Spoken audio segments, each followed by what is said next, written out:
Bem, meus queridos irmãos e irmãs, estamos celebrando o terceiro domingo do tempo comum.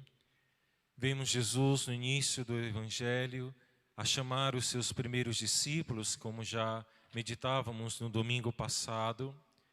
Mas este domingo a liturgia, pela união com as outras leituras e com o Evangelho, nos chama a uma dimensão especial desse início da missão de Jesus. São as primeiras palavras de Jesus no Evangelho de São Marcos. Jesus nos diz hoje: o tempo já se completou e o reino de Deus está próximo. Convertei-vos e crede no Evangelho. Esse mistério que iremos celebrar com mais intensidade no início da Quaresma, em preparação para a Semana Santa e a Páscoa, daqui a algumas semanas. A liturgia já nos coloca hoje no início da missão de Jesus. O que Jesus quer nos dizer com essas palavras, né? O que elas significam para nós ainda hoje também. Primeiro, quando Jesus diz, completou-se o tempo, Jesus se refere ao tempo da espera. O tempo da espera messiânica, da vinda de um Messias Salvador ao mundo, pois se completou porque agora o Messias chegou, o Messias está no meio de nós. E estando o Messias, Deus Salvador, no meio de nós, então o reino de Deus também está próximo. Deus se fez próximo a nós por meio de Cristo. Agora nós podemos ouvir a palavra de Deus da boca do próprio Deus, com palavras humanas. Jesus, na encarnação, ao se fazer homem no ventre da Virgem Maria, a sua humanidade se torna o seu instrumento para se comunicar a nós. Deus nos fala agora não por meio de profetas, mas Ele mesmo diretamente nos fala.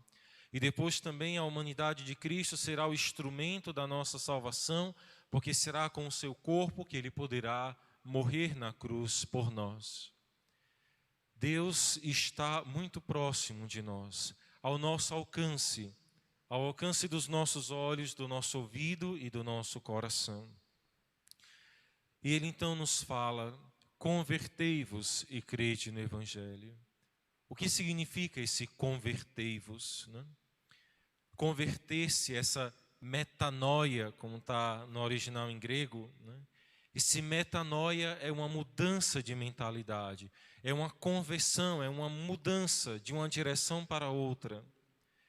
É não se conformar com a mentalidade, com a loucura desse mundo, como diz São Paulo, não vos conformeis com a mentalidade desse mundo, mas transformai-vos por um novo modo de pensar e de agir. Jesus está dizendo que a conversão, seguir a Cristo, é primeiramente uma experiência de mudança interior.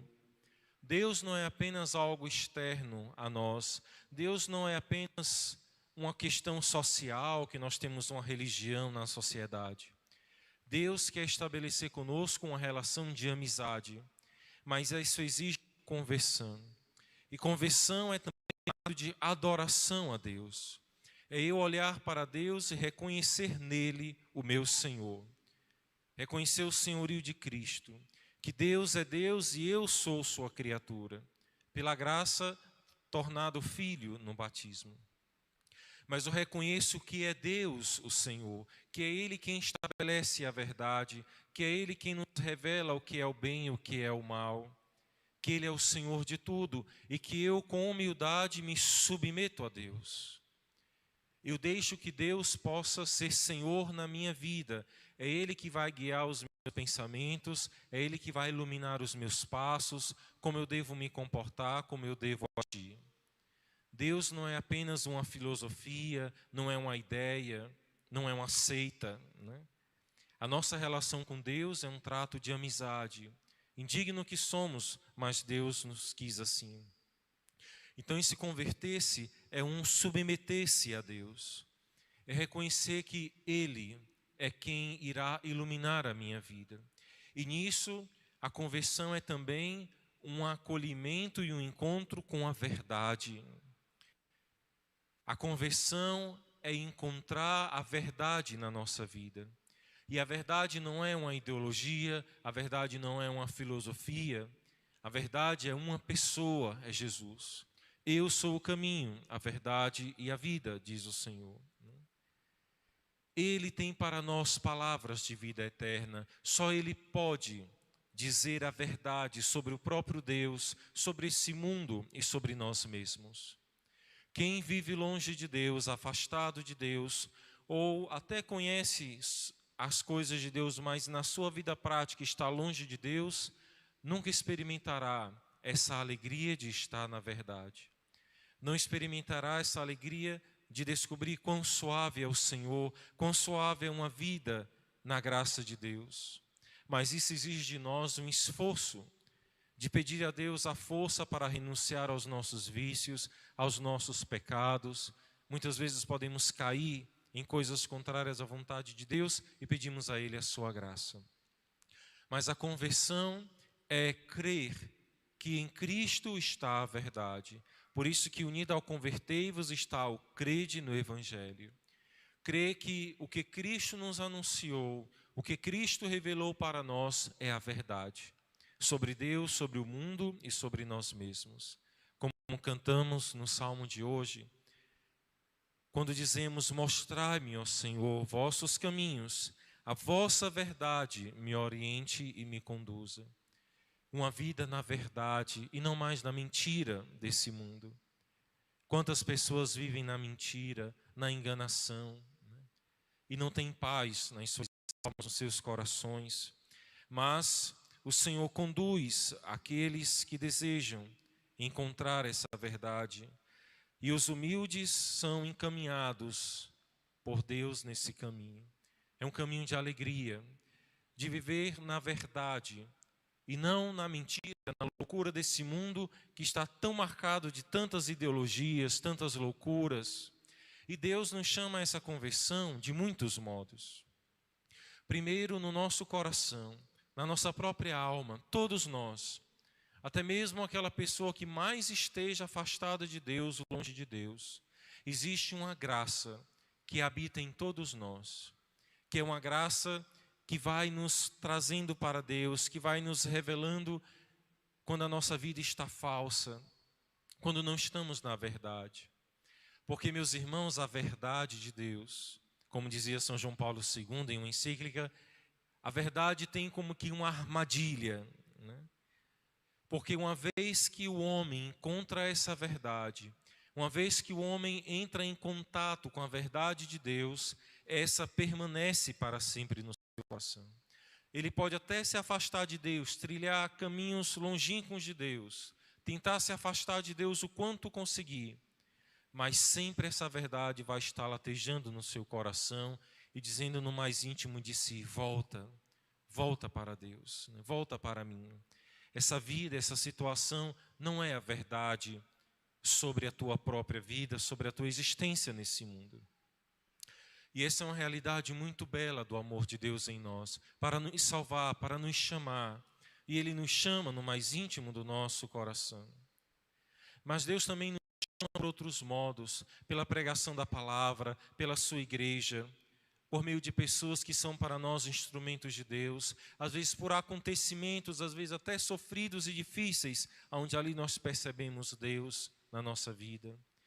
Deus também nos fala por meio da própria realidade das coisas. Tudo segue um rumo, uma ordem, né? Se nós olhamos o nosso cosmos, a nossa natureza, né? Tudo segue uma ordem que existe uma verdade sobre cada coisa e sobre nós também. Se você for olhar na filosofia da natureza, se você for perguntar a qualquer físico, qualquer astrofísico, qualquer cientista, ele sabe, qualquer método científico de pesquisa sabe que a regra primária é que a natureza não segue os desejos do cientista. A natureza segue a sua própria ordem, as suas próprias leis. E é o cientista que tem que descobri-las e decifrá-las em códigos matemáticos, físicos, quânticos, químicos, seja como for. É como se nós pegássemos, por exemplo, uma barra de gelo bem grande, colocasse ali na praça, em pleno meio-dia, e disséssemos, eu vou colocar essa barra de gelo aqui e eu quero que ela fique congelada do jeito que está até as 5 horas da tarde. A gente sabe que isso não vai acontecer. O sol vai esquentá-la, ela vai se transformar em água e depois vai evaporar, não é assim? 5 horas da tarde não vai estar mais nem o chão úmido, né? Não vai estar mais lá. Então existe uma verdade sobre o cosmos, né? E nós não podemos fugir disso, né? Até os nossos profetas do sertão, quando é o tempo para saber se vai chover ou não, vai olhar se o mandacaru vai florir, vai olhar se o João de Barro vai fazer a casa para o nascente ou para o poente, porque dependendo disso, ele percebe se vai ter chuva ou não, não é assim? Vai olhar se o pau d'arco, se os ipês estão florindo todos igual ao mesmo tempo, que é sinal de chuva. Se florir de forma incerta, é sinal de que pode não ter inverno, né? O homem vai buscando essas leis da natureza. E por que é que não existe uma lei também em nós, né? E a gente vive tão bagunçado, né? Ontem eu estava indo lá para o Capitão Mó e liguei o rádio, né, do carro e estava tocando uma música, né, que assim é incrível, né, a criatividade de muita gente para criar o que não presta, né? Era uma música tão doida, né? Eu não vou cantar, nem sei, né? Eu sei que a letra era uma coisa mais ou menos assim, né? Assim, é como fosse o homem falando com a mulher, com a namorada, não sei. Você só, então eu e tu aqui, mas tem aquela tua amiga, então nós vamos pegar eu, tu e aquela tua amiga, nós vamos não sei para onde, como fosse para o escuro, para o escurinho, e lá vamos fazer uma bagunça, né? Uma orgia, e lá no escurinho ninguém sabe quem é quem, depois está tudo bem, né? E é sucesso, estourando, né? E às vezes o cantor ainda diz assim, agradeço a Deus, né, pelo sucesso. Tem que agradecer o diabo, porque Deus não abençoa isso, né? Quem está promovendo isso aí, com certeza não é Deus, né? Mas às vezes a gente escuta isso e acha normal. Mas se a gente for olhar na razão das coisas, da nossa natureza, a gente sabe que isso não está certo, não é assim? Porque a gente sabe que um casal, um homem e a mulher, um adultério, causa profundas dores e mágoas e traumas no coração da mulher quando sofre um adultério, não é assim? E o homem também sente, né, ferida a sua honra, a sua dignidade, né?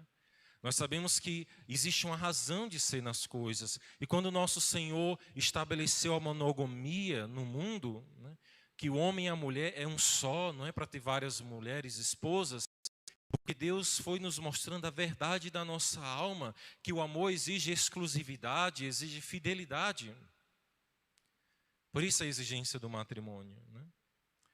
E nós temos que estar atentos a isso. Com o que é que eu estou me alimentando? O que é que eu estou escutando? O que é que eu estou lendo? O que é que eu estou assistindo na televisão? Quais são os tipos de conversas, de amizades que eu tenho, lugares que frequentamos, né? Eu sou um homem casado, uma mulher casada, vou para essas festas de forró, que é um monte de mulher nua dançando em cima do palco. Não, mas eu estou do lado da minha mulher, coitada, né? Ou coitado um do outro, né? Bebedeiras e drogas e... É assim que depois queremos viver em paz? Não. Então o Senhor nos chama, convertei-vos, refletir sobre a vossa vida. Olhai, Senhor, meu coração, olhai se não estou em algum mau caminho e me reconduz, né? Então a conversão é isso, primeiramente. É tomar consciência de que eu tenho limitações, eu tenho pecados, tenho más inclinações, mas o Senhor me dá a sua graça para viver uma vida em paz. Uma outra dimensão dessa conversão é o que São Paulo nos fala na segunda leitura de hoje, que algumas pessoas às vezes não entendem, né, o que quer dizer essa passagem da segunda leitura. De agora em diante, os que têm mulher, vivam como se não tivesse mulher. Ixi, padre, e agora, né? Como é que vai ficar esse negócio? Né? Mas também os que choram como se não chorassem. Né? O que é que São Paulo está dizendo aqui? Né? Não é que os homens vão viver como se não tivessem, né, esquecer as suas esposas, não é isso. O que ele está dizendo é a segunda dimensão da conversão, que é a transitoriedade dessa vida.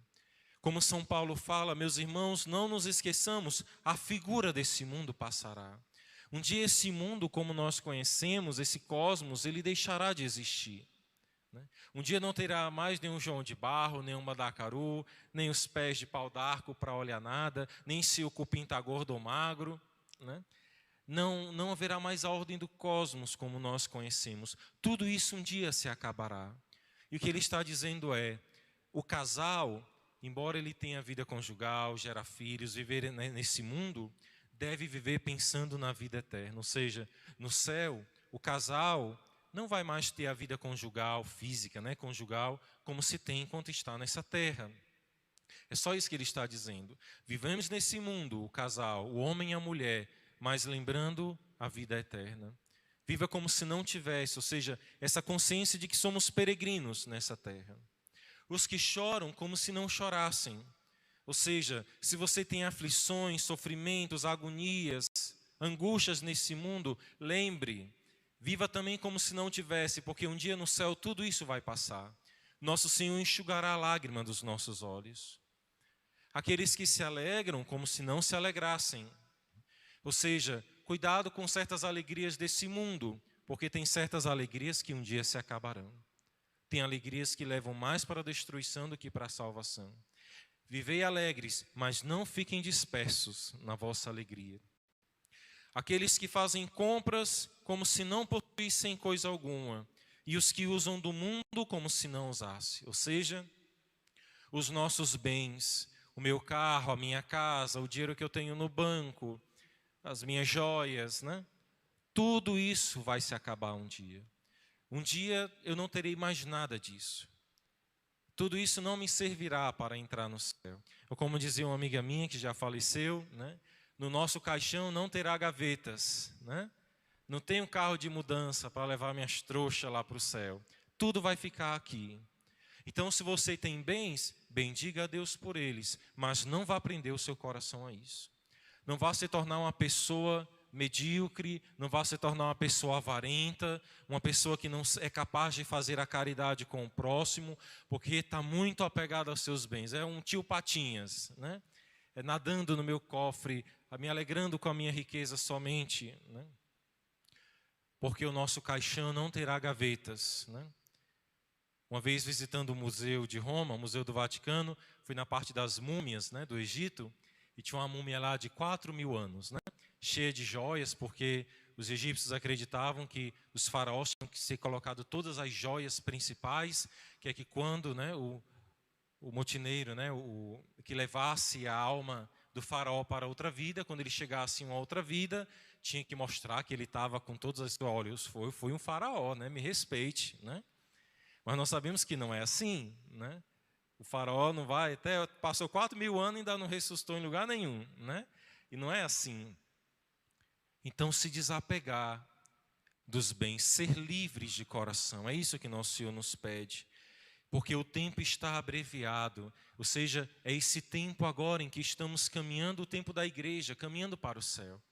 E para terminar, uma imagem que nos ajuda muito nessa dimensão, é uma expressão que nós usamos muito no dia a dia, mas que talvez a gente não saiba o que significa.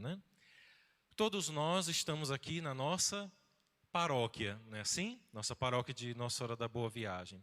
E quem pertence a essa paróquia são seus paroquianos. A gente não diz assim? Paroquianos, A palavra grega para essa expressão é paroikoi. Todos nós somos paroquianos, somos paroikoi. Paroquianos significa peregrinos. O que é um paroquiano? É um peregrino, é um paroikoi. É uma imagem que desde o início da igreja se usava. Nós cristãos estamos nesse mundo de passagem. Estamos peregrinando por esse mundo. Somos paroquianos, somos paroikóis. A caminho da nossa verdadeira pátria, que não é esse mundo, mas que é o céu, a vida eterna com Deus. E nós estamos então no tempo de paroiquia, ou seja, estamos num tempo de paróquia. Saber que eu pertenço à minha igreja numa paróquia é dizer que eu estou caminhando num tempo de peregrinação. Paróquia significa peregrinação. A paróquia é como que um ponto, uma tenda no meio do caminho, mas que nós estamos de passagem, nós estamos caminhando. Todos nós um dia passaremos desse mundo, todos nós morreremos. E quantos cristãos católicos morrem de medo de falar da morte, né? E não deveria ser assim. Devemos pensar que esse mundo passará, mas não com tristeza, mas com a alegria de saber que nós não acabaremos no nada, que existe uma vida eterna. E que se peregrinarmos bem, se nos convertermos de coração, se crermos que a palavra de Cristo do Evangelho é a verdade, e eu me esforçar para segui-la, eu terei vivido bem essa peregrinação. E um dia poderei chegar na minha pátria, na nossa pátria, que é a vida eterna, onde Cristo nos espera com todos os santos e anjos de Deus. Mas o Senhor já está aqui também na Eucaristia. Ele não nos deixou caminhando sozinhos, Ele está nessa caminhada, nessa peregrinação, nos fortalecendo, nos alimentando, para que já aqui tenhamos a alegria de experimentar a alegria de uma vida em Deus, da presença de Deus na nossa vida. Então possamos encher a nossa vida do amor de Deus, de ouvir a sua palavra, de dizer: Senhor, converte o meu coração a cada dia, para que eu seja teu amigo, para que eu caminhe contigo, para que eu peregrine ao teu lado, para que um dia eu possa atravessar os umbrais da morte, as portas da morte, e entrar na alegria do céu, onde aí não terá mais sofrimento, nem lutos, nem lágrimas, nem dor, mas somente a alegria e a paz de viver para sempre com Deus e com os nossos irmãos e irmãs. Louvado seja nosso Senhor Jesus Cristo. Para sempre